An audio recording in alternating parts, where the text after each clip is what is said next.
We got a great show for y'all. Your headliner, you seen him on The Daily Show. You seen him all over YouTube. I need a lot of energy. Put your hands together, put your hands together, put your hands together, put your hands together. Give it up for Josh Johnson!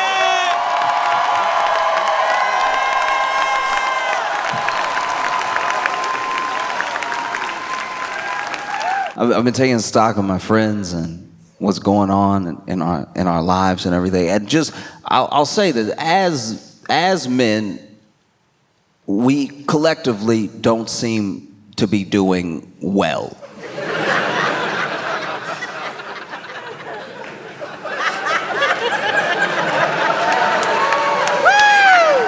Like,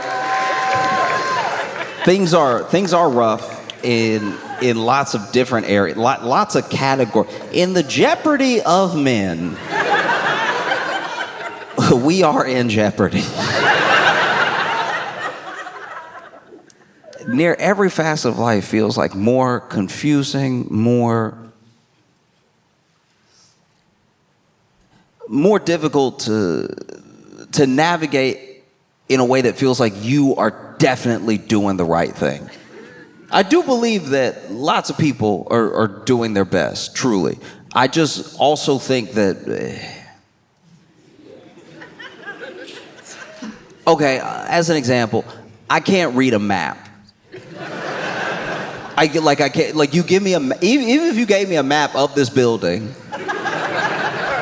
and pointed to where I was right now and told me to get to a specific bathroom, I'm probably gonna end up outside. Like, I cannot seem to read a map. As much as I try, I end up turning it.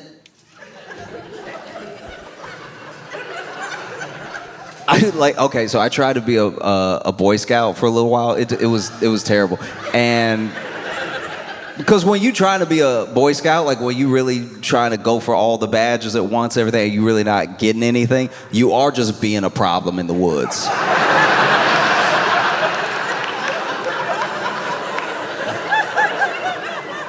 And one of the things was, like, I could not work a compass because I was like, it's supposed to go in every time, right? And they were like, no, it's supposed to show you where north is by how it's positioned, but it doesn't have to point north every time. I'm like, oh, okay, because it's dangling. And they were like, well, did you let a magnet touch it or something? And I was like, I don't see what that should have to do with anything. Like, and like, no, well, the compass works off, like, the poles of so if you touch it with a magnet, it confuses the...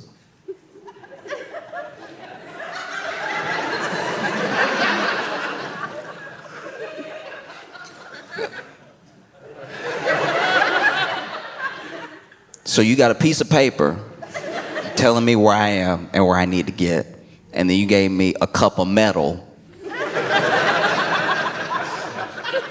that points anywhere it wants to. And somehow I'm the one that doesn't know what he's doing. Why are we even in the woods right now? We live inside. Have you ever thought of that? Try as I might, I could not read a map. Even if you laid the thing out, where I needed to go, where I was now, and the way to get there, it's like in practice. I couldn't close that gap in my mind because I knew that the map is a suggestion. It's a good one, but the map doesn't have to do all these steps. Even the compass is a tool, but if it's spinning, we might as well be Pirates of the Caribbean or something. Like, that doesn't... This thing doesn't help me at all. I don't know where it's pointing, and it won't be still. I'm being still, it won't be still. How does that work? Is north moving? Is north on its own journey?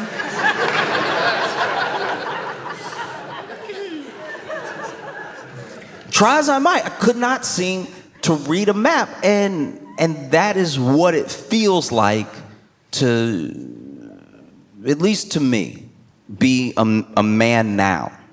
There's a map, and the map is laid out with lots of good suggestions, and you even get tools along the way to make sure that you get to where you want to be, which is being a successful man, being a good man, being, a respected man. But then in actual practice, walking that road, you're like, look, the paper says. But when I look around, it's tough. It is, especially with love. Like in regards to like love, attraction, seeking someone out and meeting someone you like, trying to take it to another level. It can be difficult because if you are, I won't even say good, if you are at least a regular man,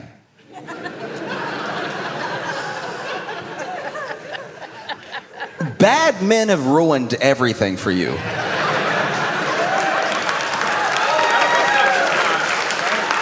And I'm not talking about but I'm a good guy. I'm talking about if you are just a regular tax-paying citizen who doesn't do any crimes and is generally nice to people, maybe a wave. Not even talking about a good, outstanding man. If you're just a regular guy, bad men have ruined everything for you already before you got there, right? It's like they showed up in the room right before you and farted.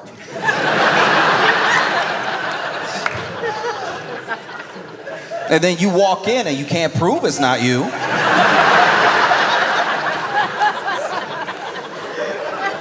But you know it's not you. You know you didn't do anything. And the bad man that farted has already left the room. We're all living in his wake.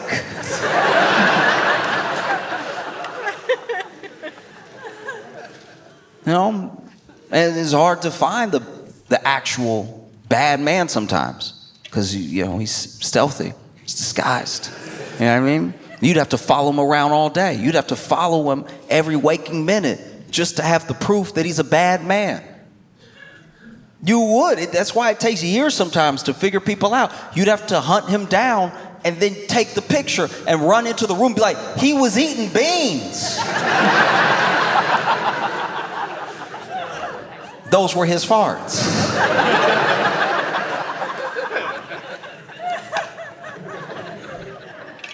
You just have guys that maybe don't have someone to tell them how to go about life, like that, whether you call it a father figure or just like friends in general that can be that sort of guiding light of here's how you handle each situation, especially when it comes to dating. Like who you pick to be with is a huge part of your life because it's gonna be most of your life picking people,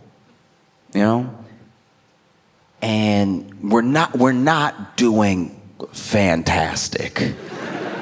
And I say that as not from a place of judgment, just from looking around.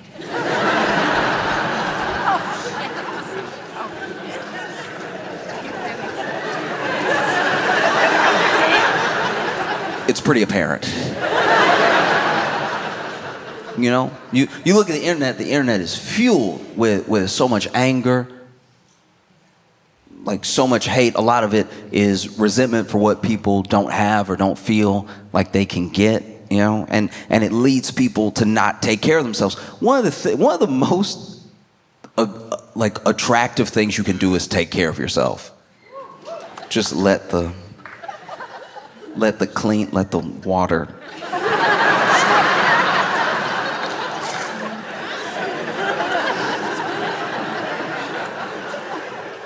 I can tell exactly how depressed my friends are by how it smells when I walk in their apartment. Do you know what I mean? Like every once in a while you get a little whiff here and there, and it's like, you just came back from a game of pickup basketball. It's gonna be like that in here. And then sometimes you visit a buddy and you're like,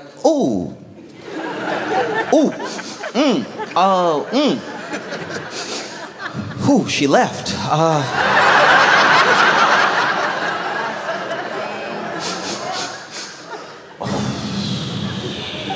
Yep, she's gone. No. Like, I have friends who, obviously, friends that are trying to date everybody across the spectrum.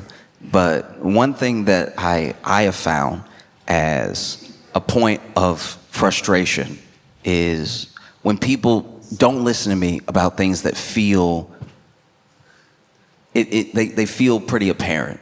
You can take my advice, you cannot take my advice. It doesn't actually affect me. I just want people to be happy, right? And so a good example is like when your friend says he's got a date and that she's coming over, and you're like, here.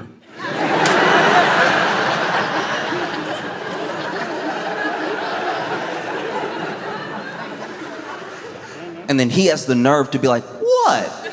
No. You know what? Here is what? What is here? Or then I'll have a conversation, especially, I'll have a conversation with some of the women that I know in my life that will not believe me when I give them advice about men. But I have no ulterior motive. I'm just like, hey, this thing is happening. Just so you know, I'm trying to be helpful. And it's weird because we as people accept a lot of things as an idea, in a big way, right? So you'll hear the old men are dogs, blah, blah, blah. Every man wants one thing. All guys are after the same thing. And those are almost principles that people live by. But then when you tell your friend, hey, that's a dog. And then she's like, no, not Mark. He's so sweet. It's like, what are you doing? We just established that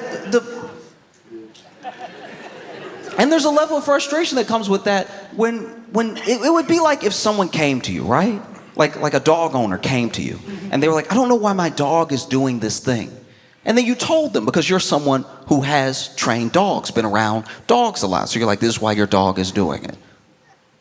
Oh, you also in this scenario happen to be a dog. So then you're a dog that's trained dogs and been around dogs all your life, telling someone, because you are a talking dog, you can speak, telling them why this dog is doing that thing. And then they're like, no. That doesn't sound right. But it is. It is. No, not Mark. He's so sweet. I've known him for so long.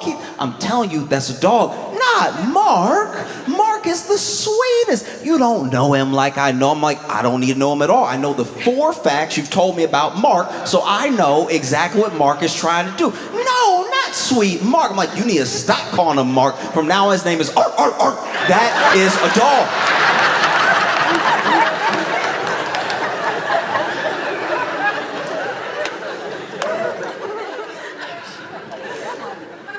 You wouldn't believe the conversations I've had trying to be helpful. You know what I mean? Like, especially in like high school, like college. You try to help your friends and everything. Conversation. Wait, you mean to tell me that this guy is just hanging around me and secretly wants to be with me and is willing to be friends with me for years just so that he might have a chance, be my friend throughout all of my other relationships, and likes to go on these, like, not quite dates, but mini dates where we go to the movies together and then we get dinner and then we go back to my place and hang out and then fall asleep together. You mean to tell me that that guy is trying to be with me? He thinks about being with me all the time. He wants to hang out with me more even. He always seems a little sullen and is slow to text back when I start dating a new guy, but that's just because he's busy. There's no way that he wants to be with me.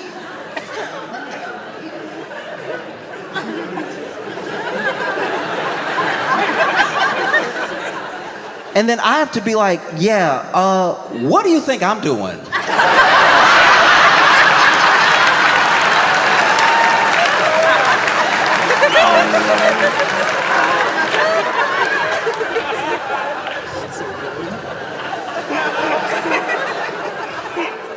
Oh, it's tough. And one of the things that makes it tough for like boys, but especially young men, is that there isn't a sort of roadmap, and I don't expect there to be, because like human connection is so nuanced, and what people mean to each other is going to be different by a different degree for every person. But I think that in like popular culture and as a general narrative, we have started to just straight up vilify a man's attraction in general. And it's something that I don't know how you recover from if that's the narrative that's out there. And I understand why people are hesitant. It's a thin line. It's a very thin line to walk as a dude who is attracted to someone and trying to act on that thing. Try and let them know you're interested, trying to make the first move. It's a tightrope, and it's scary to do. Not just because rejection is scary, but the thing you do next will determine how they feel about you probably forever. Because there's not a lot of going back you can do if you're friends and then you try to be more, or if you shoot your shot with a person you don't even know. All that stuff takes a lot of bravery. And it's not always going to be done right, especially when you're young, you're making mistakes, you know? Like I remember in class, my buddy, he had the biggest crush on this girl. Oh, and we're young, and he didn't know what to do with all that pent up energy. So he's daydreaming, and he starts drawing her. Decides to draw her, and draws a beautiful picture of her, right? Like got her hair as if it was blowing in the wind, got her face perfect. He was a really, really talented artist, right? So he drew her and he drew him. And then just by happenstance, because he was so lost in it, he didn't catch that the bell had rung. And so we're all getting up, we're all leaving, and then she passes his desk. She sees it, and she's like, "Hey, is that me?" And he has to be like, oh, yeah. And he had drawn her so beautifully. She was genuinely touched. She was like, "That's amazing. You're so talented. Oh my gosh, that's beautiful." And I don't know, I think she was just so taken aback because none of us knew he could draw that well, you know? And so she was like, Can I have it? And he was like, yeah. And he was leaning on his desk right next to where he was finishing up some touches on her. And he's like, yeah, but now he doesn't want to move.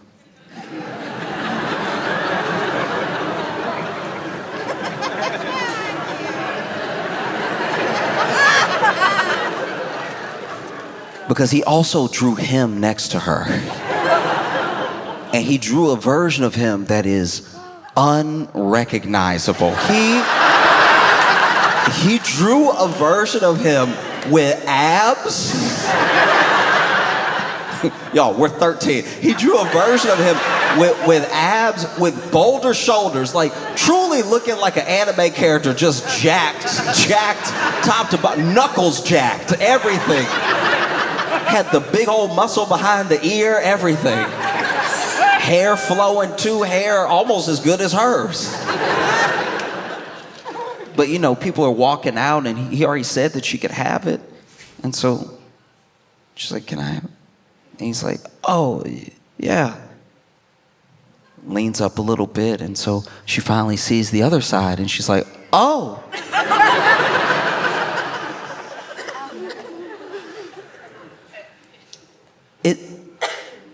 Is that you?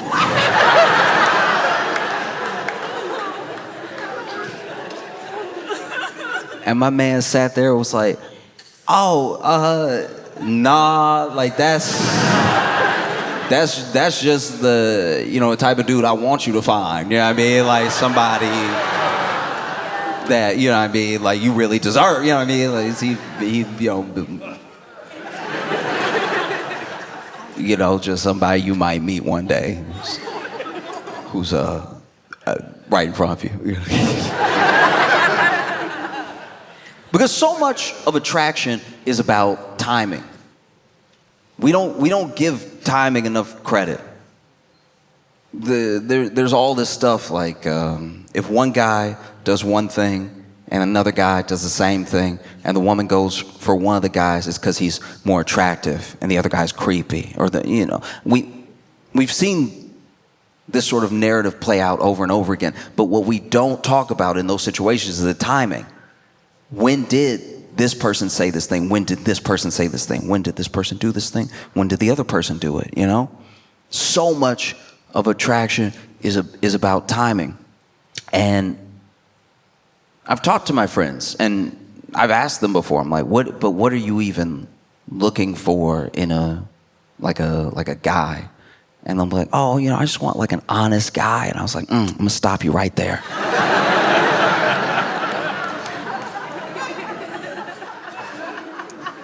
Because so many men are such freaks that you really gotta parse out the honesty over time. Some people think that omission is dishonesty, right? But omission might be why you're in a relationship.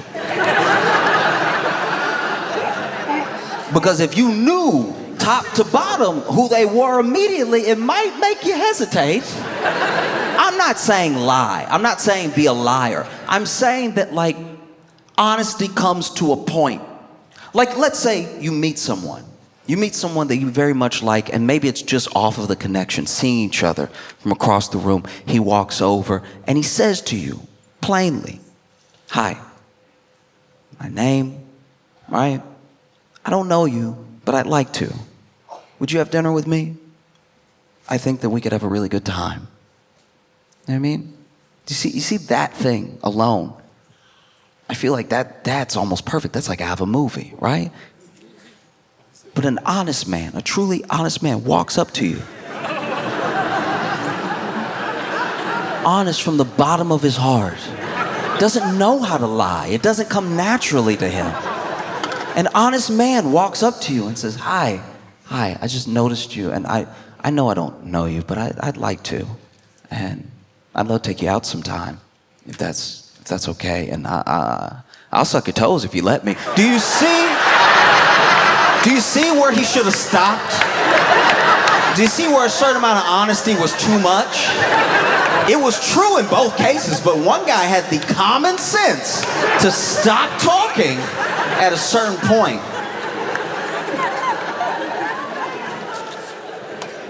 Honesty is important. Honesty is very important. But I also think if you're being honest with a person and you're being self-aware at the same time, there are things that you omit on the front end until you get to know them.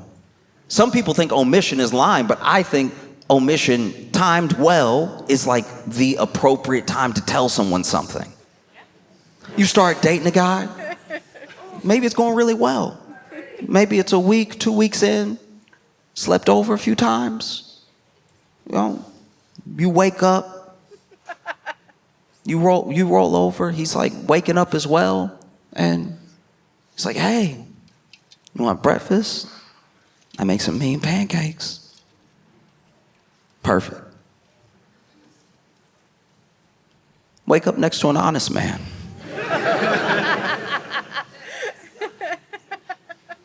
You're waking up. You roll over, he's waking up. He's like, "Hey, you hungry? I make some mean pancakes, and I've actually been awake for an hour. I was just smelling your hair."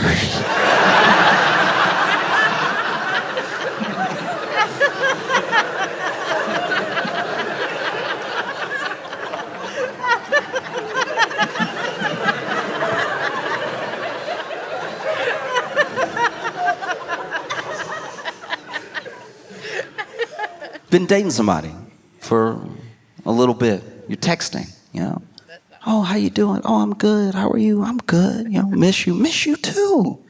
Oh, how'd you sleep last night? Oh, slept okay. You have any dreams? Yeah, actually I did. What'd you dream about? Dreamed about you."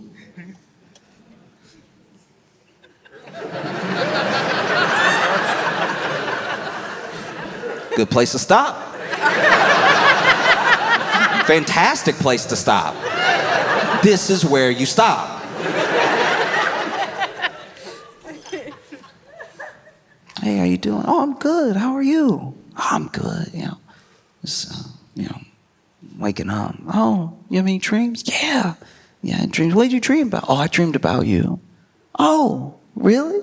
Yeah, I dreamed about you, and we went on vacation together, and then we actually had this like whole vacation plan. We were in like the Virgin Islands, and then I got us this like surfing lesson because we had talked on the date of I want to surf. I don't know why I was dreaming about surfing, but I dreamed that we were doing this like surfing lesson together, and then like the surf instructor was like kind of hitting on you a little bit, and then like you were able to surf really well, like you took to it like a duck to water, and I was like over here falling all the time, and because you were doing so well, he was giving you extra tips, so he basically spent the entire lesson just giving you attention and everything, and then I was like fighting to not drown and just sort of laying on the board the whole time and everything, and then afterwards, after the lesson was over, he like slipped you his number, and so then we went to dinner, and while we were waiting on our food, I was like, oh, I'll be right back, and then I left the restaurant and I tracked him down,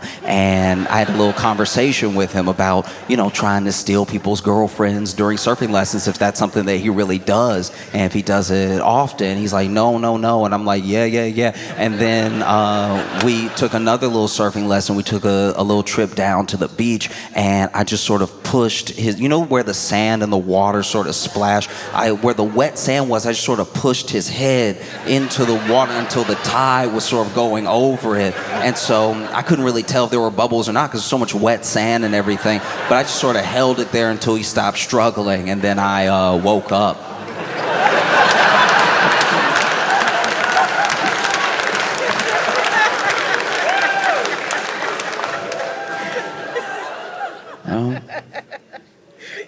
I think it's important to be honest. I do. I just think it's important to be self-aware, too.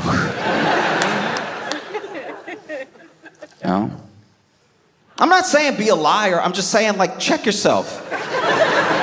Check in with yourself. Know who you are. Know what that's going to sound like, depending on the timing. Timing is everything. It's so important.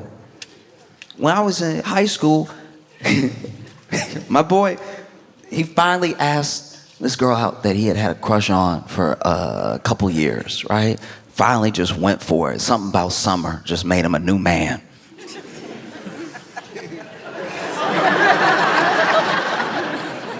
Asked her out, and she said yes. Oh, we're off to a great start. Asked her out, asked her to a movie. Asked her to a movie, and she said she wanted to see Spider-Man. Okay, great choice. Phenomenal date. We both like Spider-Man. We don't have a lot of life experience. We're crossing over heavily.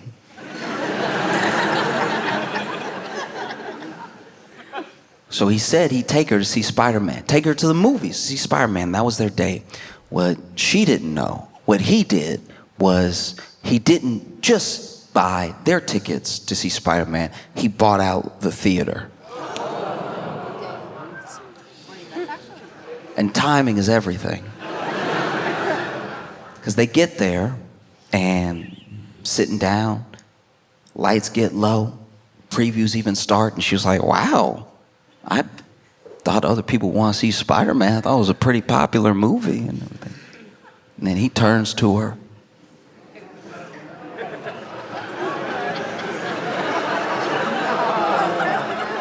With a biblical lack of self-awareness.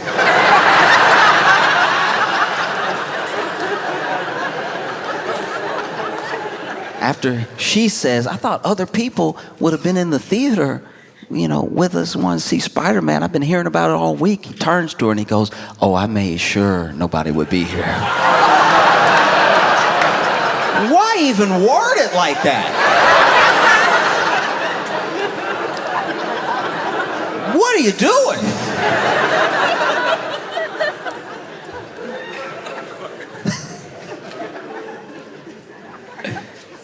He said that as soon as he said it, he saw the look on her face.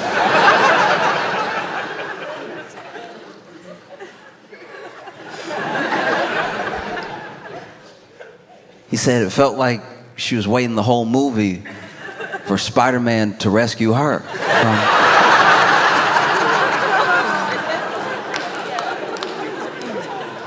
And that's why timing is so important.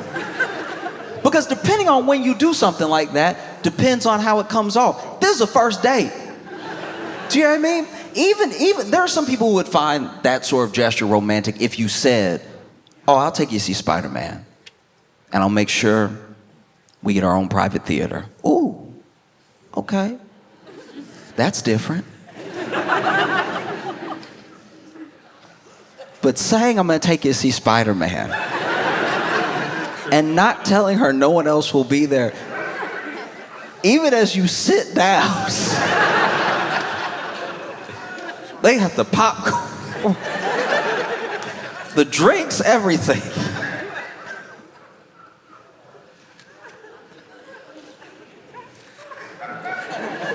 Middle of the movie, makes his move, tries to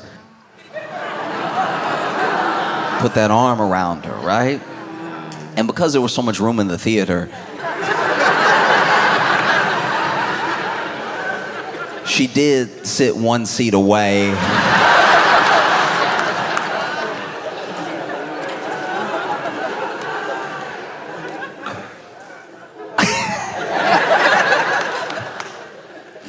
Because once he said it, I don't think, he just couldn't save it.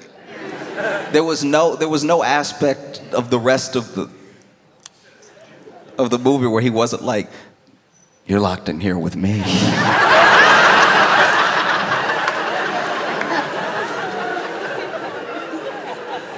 He said he had to keep turning to her the whole movie when stuff would happen, be like, crazy.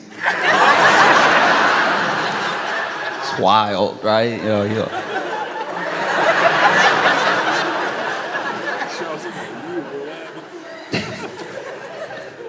Oh.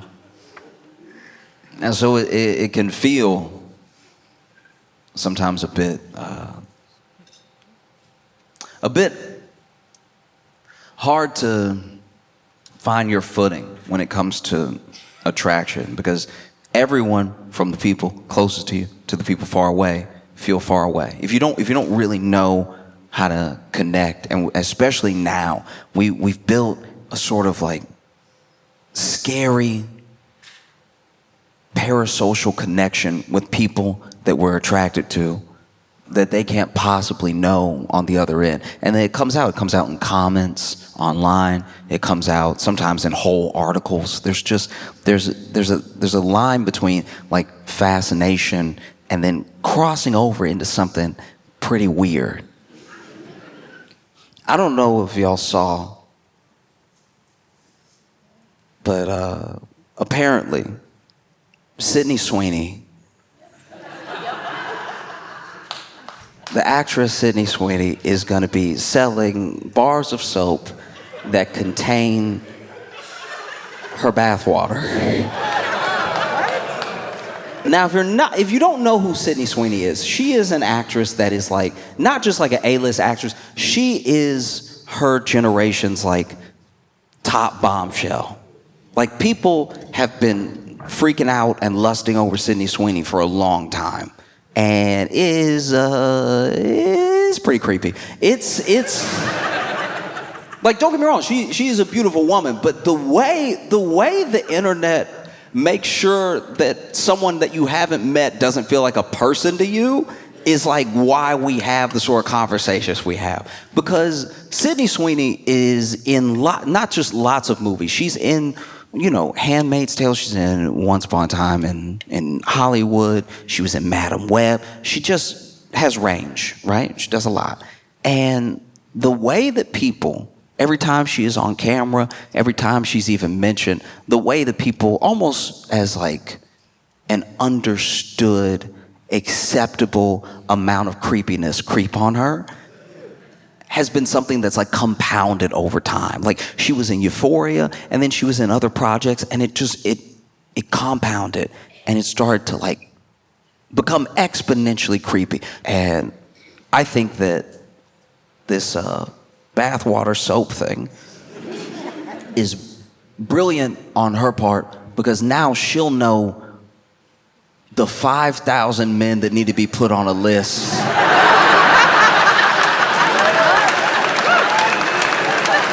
Like, trust me when I tell you, if you buy Sydney Sweeney's bathwater soap, you will never meet Sydney Sweeney. That's gonna be her hit list right there. It's insane. It's truly wild. 5,000 bars. It's gonna go in a second. It's not even out yet. Doesn't come out till later. Just the anticipation is like going viral. And I don't know. We might be in a very bad place we can't recover from. You know, 5,000 bars. I'm assuming they're only gonna let one person have each bar. Just get as many people on the registry as possible.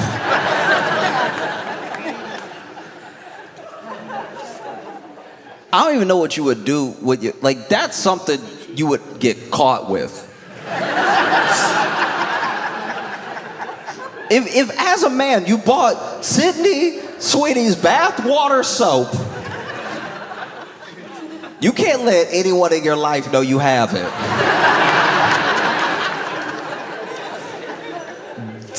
That's everyone gonna look at you different. Because they'll know, as soon as they see it, they'll know some things about you. Like, you were at your laptop ready.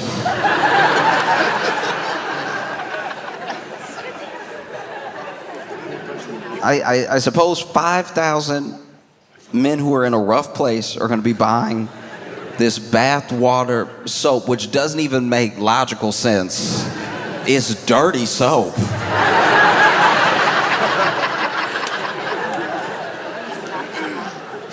And I say 5,000 men because I'm not saying that there's no women who have a crush on, Sydney Sweeney. I'm just saying that as men, we are both grosser and more practiced at using our laptops for these exact things.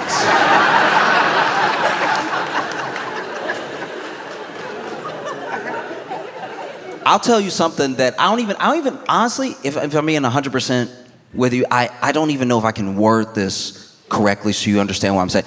I know a man who knows his favorite page of an adult website by the URL by heart.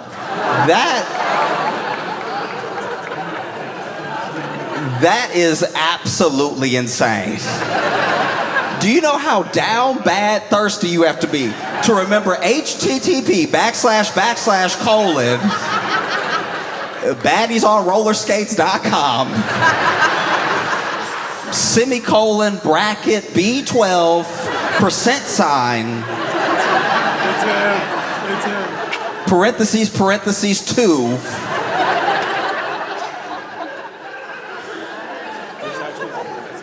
I'm wondering how we got here.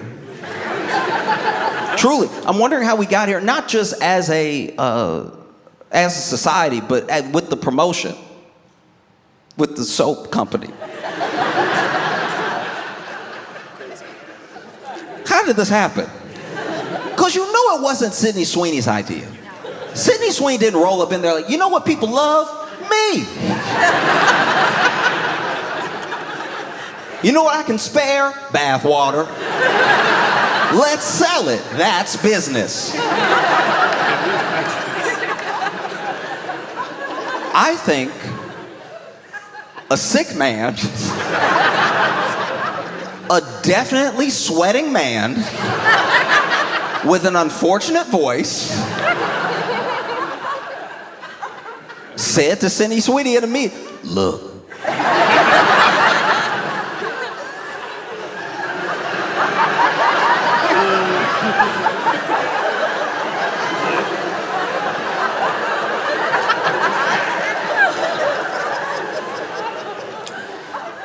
Look, young lady.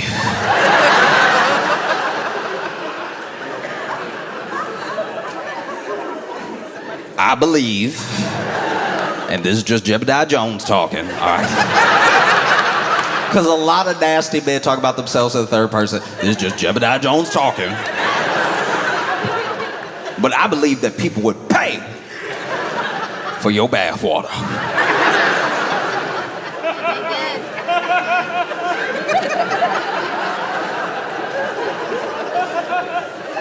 We make soap. You bathe. Let's make some money.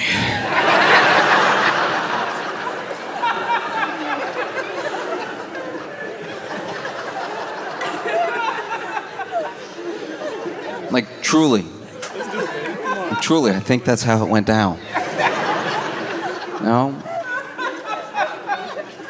Because even in the tweets that I've seen about it, I think these are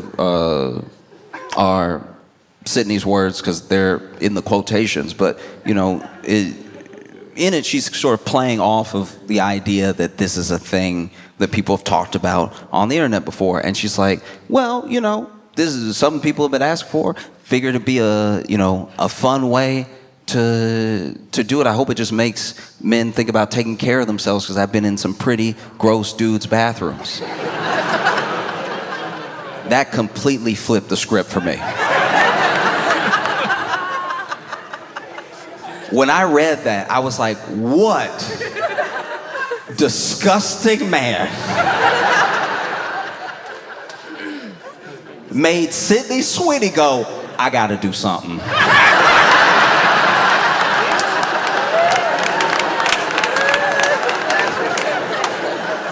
Sydney Sweeney is in your bathroom just looking around like, how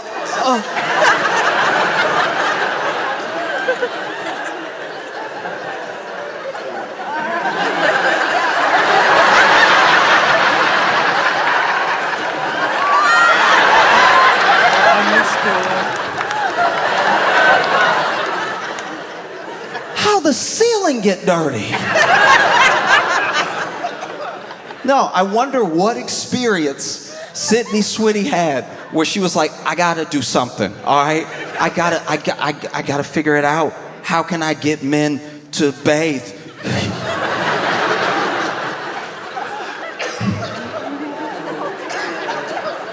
I'll do anything to get men to take a shower. Fellas, we're in a bad way. Because you know fundamentally every man that buys that bar soap needs it.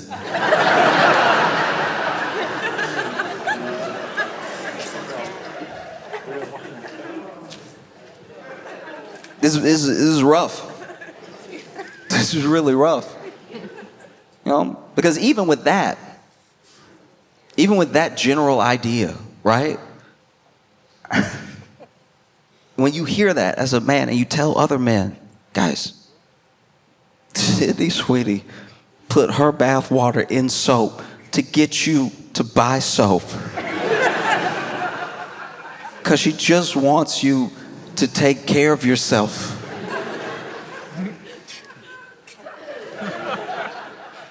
Dudes are so delusional. They'd be like,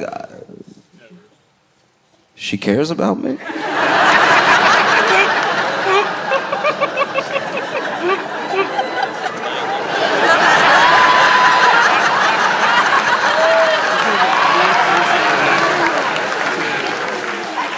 Wow.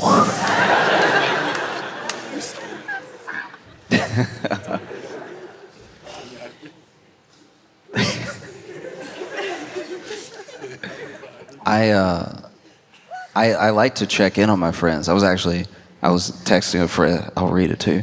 I was texting.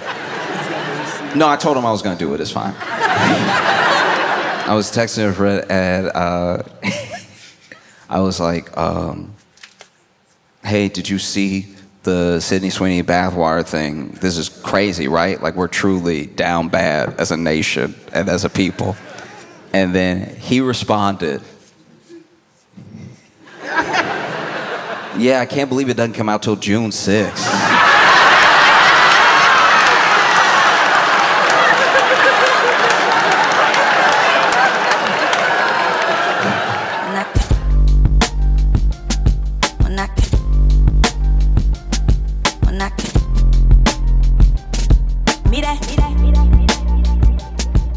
knocking.